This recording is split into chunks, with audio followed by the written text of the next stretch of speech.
Entonces, ancho de carril. Ahora, presencia de vehículos pesados. Presencia de vehículos pesados, ¿cómo afecta? En este caso vamos a tener en cuenta solamente la presencia de camiones. Entonces, porcentaje de camiones en la composición vehicular, el factor del camión.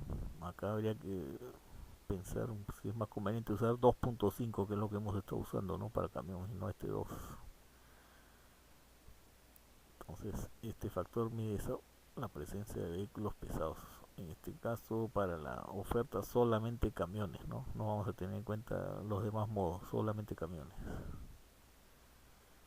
FG, factor de pendiente o gradiente. Si están en subida, la gradiente es positiva, están subiendo. Si están en bajada, es negativa. Entonces hay que reemplazar esa gradiente como un porcentaje con el signo respectivo. Si es subida, positivo; si es bajada, negativo.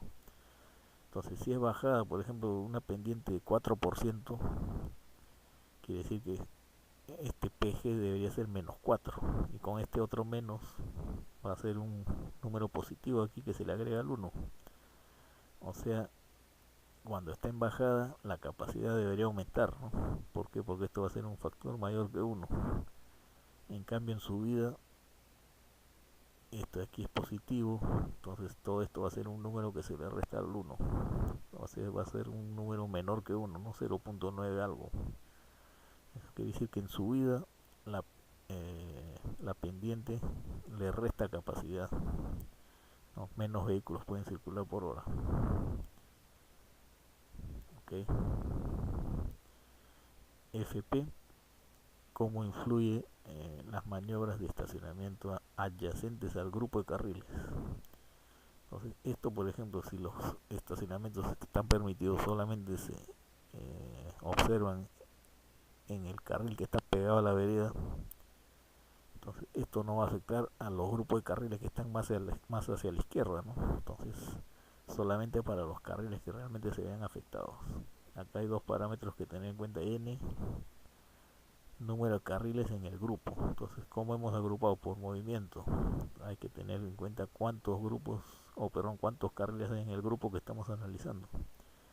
Si es un grupo que está pegado a la vereda, probablemente sí esté afectado por las maniobras de estacionamiento. Entonces, acá hay que tener este dato NM: cuántas maniobras de estacionamiento se han observado por hora durante la hora pico, porque ustedes están analizando todo esto con el VHMD, o sea, ya identificaron la hora pico. Para esa hora pico tienen que saber cuántas maniobras se han observado de vehículos entrando o saliendo de estacionamiento. Acá hay sugerencias de valores posibles, o valores máximos y mínimos permitidos, ¿no? Parecido al anterior, esto toma en cuenta el FBB, la presencia de transporte público, ¿no? Bloqueo de buses. Generalmente los buses se detienen para recoger y desembarcar pasajeros. Entonces, en la hora pico, ¿cuántas maniobras se han observado de vehículos del transporte público haciendo eso, deteniéndose para embarcar y desembarcar pasajeros? Entonces, si no tienen ese dato porque no lo han recogido en campo, pueden suponer que cada vehículo que contabilizaron de transporte público va a representar una maniobra para embarcar o desembarcar pasajeros, porque esto generalmente ocurre en hora pico, ¿no? Y ustedes están trabajando justo con la hora pico. Ok, reemplazan, obtienen el FBB. Factor por tipo de área o uso de suelo, ¿no? Si están en el centro de la ciudad, 0.9. Cualquier otro lugar, 1. Hay que tener en cuenta que en ciudades grandes ya no hay un solo centro, ¿no? Por ejemplo, el centro financiero de Lima estaría en San Isidro, ¿no?, en la zona de Carnaval y Moreira. El centro administrativo, Palacio de Gobierno, Municipalidad, por ejemplo, eso está en el cercado de Lima, ¿no? Y si consideran, por ejemplo, Miraflores o San Isidro como centro turístico, centro hotelero, habría que ver si la intersección que han analizado está en alguno de esos lugares, sería 0.9 el factor, si no 1. FLU, factor por ajuste por utilización de carril, uso de carril, ¿no? Lane use. Eso mide que tan bien repartidos están los flujos en los carriles exclusivos cuando son más de uno. Cuando es uno solo, esto automáticamente es 1. el n es 1 y este valor de arriba y abajo coinciden, son los mismos. Cuando son dos carriles exclusivos hay que ver qué tan bien distribuidos están los flujos en ambos carriles en relación con el más cargado, ¿no? Entonces acá va el total de los flujos en ambos carriles y abajo el mayor. Entonces, y el n va a ser 2, pongamos que sean dos carriles. Entonces va a medir la repartición en esos dos carriles, qué tan próximo a 1 es esto, ¿no? Para ver si está bien repartido o no. FLT mide el factor por los giros a la izquierda, left turn. Hay que calcular previamente un parámetro EL y la inversa es el factor. Entonces el EL se presenta para distintas situaciones. Primero vamos a ver cuando hay giro a la izquierda con fase protegida o sin oposición. Entonces los carros que van a girar a la izquierda y no viene nadie en sentido opuesto, se supone que pueden tener uno de estos valores según esos giros a la izquierda lo hagan en un solo carril o en dos, tanto cuando es exclusivo como cuando es compartido, ¿no? Si es en un solo carril, primer caso 1.05 LL, la inversa 0.95 FLT. Si vienen en dos o más carriles, estos otros valores, ¿no? Otra situación es cuando la vía es de un solo sentido o está en una intersección en T. Entonces, si es de un solo sentido, no viene nadie en sentido opuesto. Y si es una T, tampoco, porque no viene nadie en sentido opuesto tampoco, ¿no? No hay una vía que venga, que origine flujos viniendo en la dirección contraria, ¿no? a los vehículos que están queriendo girar a la izquierda. Entonces, ahí también hay que analizar por la cantidad de carriles, en uno solo o en dos, según eso adoptan estos valores. Ahora, ¿qué pasa cuando la vía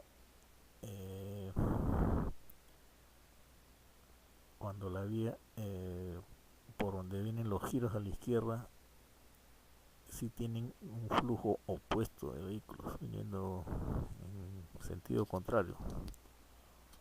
Ahí hay que ver cuál es la cantidad de vehículos que vienen en sentido opuesto, ¿no? Si cae exactamente en uno de estos valores, se adoptan los parámetros o coeficientes que aquí aparecen, y si no, habría que interpolar, ¿no? Por ejemplo, si son 315 el flujo opuesto, entonces habría que interpolar entre estos dos, porque 315 está entre 200 y 400, ¿no? Y el factor EL estaría entre 1.7 y 2.1, ¿no?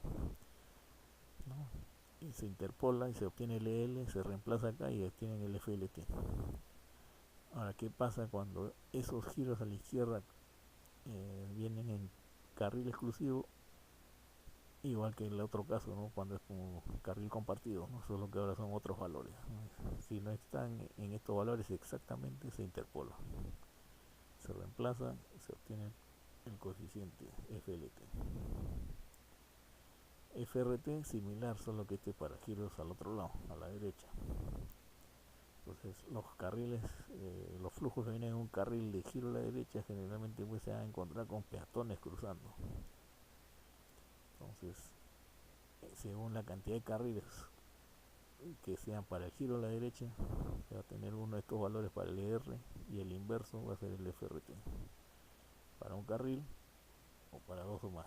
¿Okay? Ahora vienen los dos últimos factores, que estos sí son un poquito más trabajosos para determinarlos. Vamos a ver una serie de parámetros que hay que medir y hacer cálculos previos auxiliares para determinar los valores de los factores.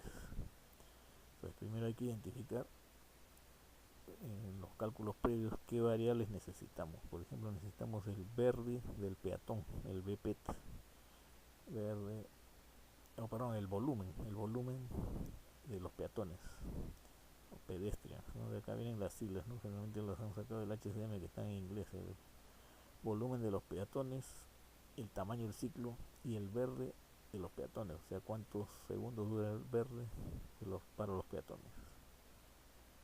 Este volumen de peatones va a ser referido a la hora pico, o sea, son el total de peatones que se observaron justo en la hora para el que se determinó el VHMD.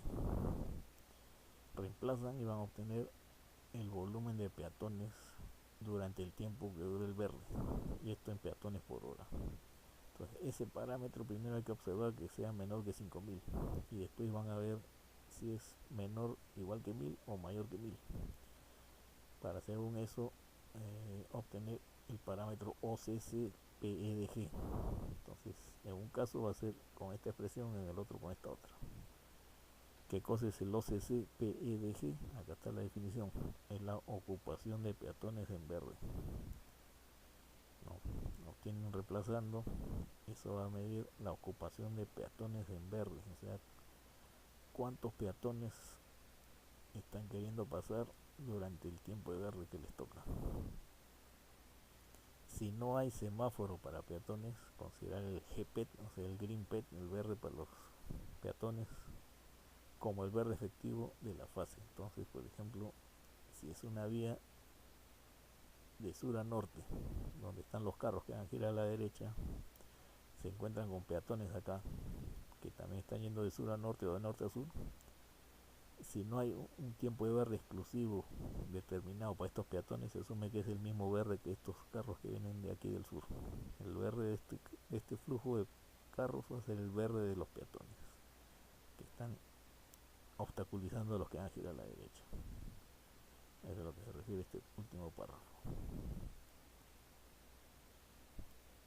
Luego tenemos similar a los efectos de los peatones, el efecto que generan los ciclistas. Esto no se va a tener en cuenta en el curso, entonces por lo tanto en el trabajo grupal no lo van a tomar en cuenta, ¿no? Pero las fórmulas están ahí, el análisis es similar, solo que con distintos parámetros. Y había que tener los conteos también de los volúmenes de los ciclistas por hora para la hora más cargada, y se calcula el volumen de ciclistas para durante el tiempo de verde, ¿no? Y se calcula el OCC referido a los ciclistas, ¿no? Al igual que hicimos para los peatones, ahora para los ciclistas. Ahora se juntan los dos efectos, ¿no? Entonces, y calculamos un nuevo parámetro que es el OCCY. Entonces, si es que solo hay peatones, con esta expresión, y si es que hay peatones y ciclistas, con esta otra. Entonces, en el caso del trabajo del curso, solamente vamos a tener en cuenta la primera expresión. Entonces, ya hemos calculado en el paso previo el OCC-PEDG, simplemente hay que afectarlo por este cociente.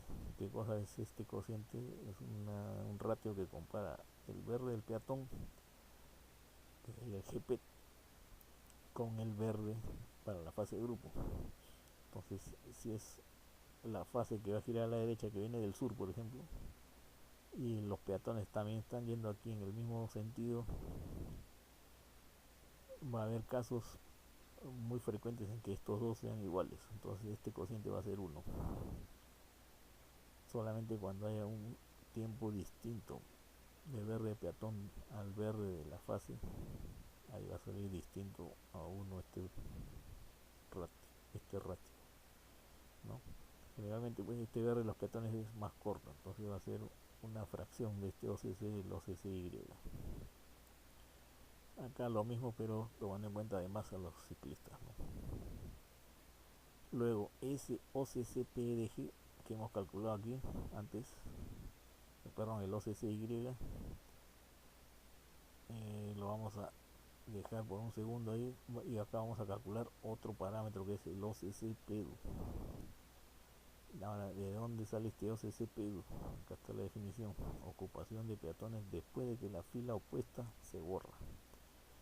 ¿Cómo se calcula? Con el OCC-PEDG, que calculamos 2 pasos antes, ¿no? Aquí, para este pasito está acá, el OCC-PEDG. Entonces, ese OCC-PEDG lo hemos usado acá primero para el OCCY, ahora lo volvemos a usar para el cálculo del OCC-PEDU. Y acá de nuevo tenemos el GQ y el GPET. ¿Qué es el GPET? El verde de los peatones. El GQ, ¿qué es? Es esta diferencia entre GP y GU. ¿Quiénes son GP y GU? GP, tiempo de verde permitido del acceso, o sea, el verde, supongamos el mismo ejemplo de los que vienen del sur, y el GU, el tiempo de verde de giro a la izquierda. Entonces acá hay que tener en cuenta si es que los giros a la izquierda tienen una fase distinta, un tiempo de duración distinto, esto va a dar un valor distinto de 0. Cuando son iguales sí va a dar 0. En los casos que no coincidan va a dar un número, y ese número vamos a guardarlo para comparar después con el GP. Entonces el GQ se va a comparar con GP, puede ser menor o mayor o igual. Según eso vamos a obtener un valor del OCC con esta expresión, o 0 cuando el GQ es mayor que el verde de los peatones. Entonces hay que tener en cuenta estas definiciones: GQ, GP, GU. GQ, la diferencia entre GP y GU: tiempo de verde permitido el acceso, tiempo de verde giro a la izquierda. Okay. Calculamos el OCC con esto. Acá tenemos presencia de peatones y ciclistas en vías de dos sentidos.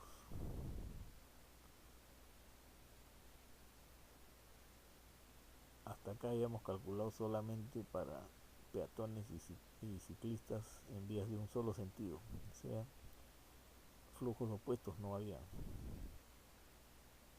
En este caso ya aparecen vías de doble sentido, entonces van a haber flujos opuestos. Generalmente los flujos opuestos afectan a los giros a la izquierda. Entonces por eso es que aquí se tiene en cuenta este GU, tiempo de verde de giro a la izquierda. Entonces se vuelve a calcular el OCC, pero este solo para los casos en que las vías son de doble sentido. Entonces es otra forma de calcular el OCC y en realidad es para situaciones distintas, ¿no? Hay unos casos en que la vía es de un solo sentido, otros en los que son de dos sentidos. Todos estos parámetros ya los tenemos, simplemente reemplazamos, ¿no? GP, GQ, GP y GQ. El verde del peatón, GQ, ¿quién era? El tiempo de verde del acceso opuesto. GP, tiempo de verde permitido del acceso. Y el OCC, que lo calculamos antes. Reemplazamos ocupación de peatones después de que la fila opuesta se borra. Acá en el exponente del número neperiano aparece un parámetro que es B0, flujo opuesto en vehículos por hora, o sea, cuántos vehículos vienen en sentido contrario que se van a oponer al giro. Eso se reemplaza aquí, y con esto se obtiene el parámetro OCCY para el caso en que hay vías de doble sentido, presencia de peatones y ciclistas. No, se supone que este PEDU lo hemos obtenido solamente cuando hay peatones, entonces los ciclistas no los estamos tomando en cuenta por si acaso. Luego, con estos OCCY ya calculados o determinados, lo que vamos a hacer es obtener el APBT. ¿Qué cosa es el APBT? Es el tiempo en que la zona está desocupada en segundos.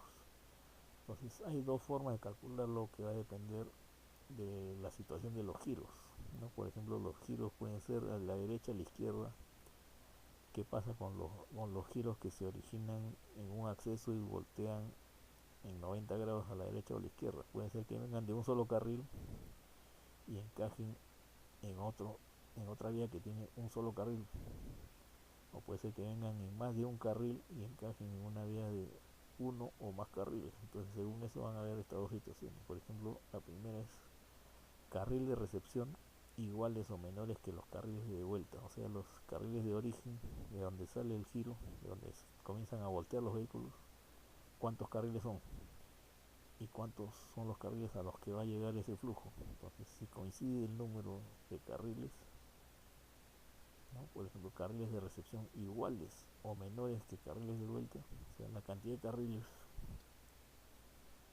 si son iguales o menores los de recepción, se usa esta fórmula, y el otro caso se usa esta otra, ¿no? Por ejemplo, carriles de recepción mayores que carriles de vuelta. Entonces, por ejemplo, si acá vienen los vehículos de un solo carril y entran a una vía donde pueden escoger entre más de un carril para entrar, se usa esta otra. Si viene de 2 carriles, entra en una vía con 3 carriles, igual. ¿No? ¿Por qué? Porque los de recepción, la cantidad de carriles de recepción es mayor que los carriles de origen, ¿no? Y acá es al contrario, ¿no? Menor o igual la cantidad. Entonces con esos APBTs ya tenemos el FLP. El FLP, pues, factor de giro a la izquierda afectado por peatones y ciclistas. Entonces van a haber uno de estos 5 casos posibles, 5 alternativas que hay que identificar. No veamos la primera y la quinta, que son las que sale uno el factor. Por ejemplo, ¿qué pasa cuando no hay peatones o ciclistas en conflicto? Automáticamente el factor es uno. ¿Qué pasa si la calle en 2 sentidos tiene giro protegido a la izquierda sin flujo opuesto? Entonces puede voltear tranquilo sin que tenga obstáculos, por eso también sale uno. Y los otros casos hay también presencia de obstáculos, ¿no? El grado en que afectan esos obstáculos va a determinar uno de estos 3 casos posibles. Calle de un solo sentido, ¿no? Giro a la izquierda, probablemente para girar a la izquierda no tienes vehículos en sentido opuesto, pero igual necesitas frenar para ver si hay peatón o no, y el hecho de frenar no ya te resta la velocidad de marcha, eso reduce la capacidad, ¿no? Sale este valor APBT.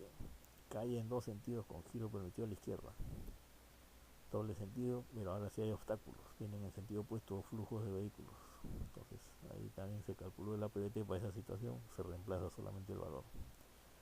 Calle en 2 sentidos con giro permitido y protegido a la izquierda, igual se calcula con los parámetros para esa situación y se reemplaza aquí. Ahora, para el giro a la derecha, ¿cómo afecta la presencia de peatones y ciclistas? Los 2 casos extremos, cuando no hay peatones o ciclistas, uno, no afecta. Giro protegido a la derecha, tampoco afecta, ¿no? Porque pasa cuando tiene derecho de pase y no coincide con el paso de los peatones, entonces el factor es 1. Los otros casos son cuando hay giro permitido a la derecha, se calcula la PBT con la fórmula respectiva, y cuando hay giro permitido y protegido a la derecha, va a salir un número distinto probablemente, ¿no? Entonces ya tenemos los 11 factores que afectan al flujo de saturación. Esto acá es una fórmula para medir